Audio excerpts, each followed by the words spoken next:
Hi guys, it's unusual to see me in a shirt and tie, and the reason I'm dressed this way is because I've come back from a funeral that I've been to this afternoon. Funeral of the most gorgeous, lovely woman who just loved Jesus in the most exemplary way, and it was lovely to celebrate her life and her love. But as funerals often do, I began to think on the journey home. I think they have a tendency to sort of bring us in touch with our own mortality a little bit. And I was reminded of something that I know and that in all likelihood you already know. And it's simply this, that life is a fragile but precious gift. We have a here and a now, but we're not guaranteed a tomorrow. And as I was thinking, I began to think about some words that a man spoke a long time ago and that got written down and recorded. His name was Solomon, and he was king over Israel thousands of years ago. And he wrote a long list of things that have times and places. And at the very top of that list, he said there's a time to be born and there's a time to die. And these musings, these thoughts that he was having were captured at the twilight zone of his years, in the latter stages.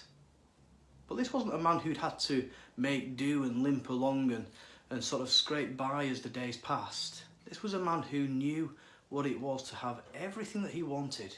He was wealthier, the records show, than his wildest dreams would have ever conceived. He was powerful and influential beyond what he could have hoped or imagined. He was, to all intents and purposes, a success in the eyes of everyone that saw him.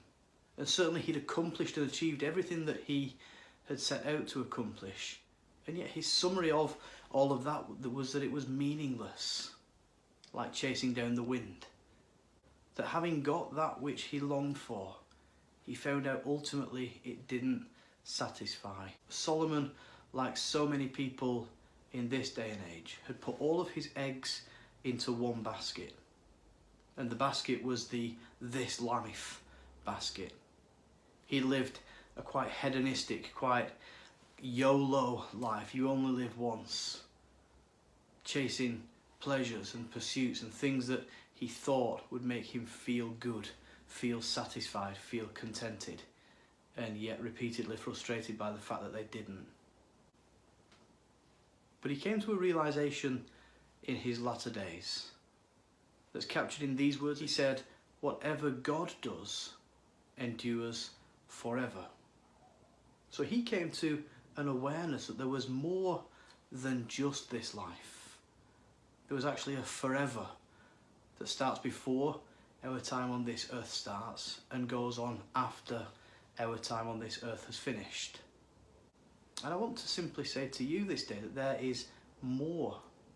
There's certainly more to this life in the here and now than pursuing money and power and influence and success in the eyes of other people.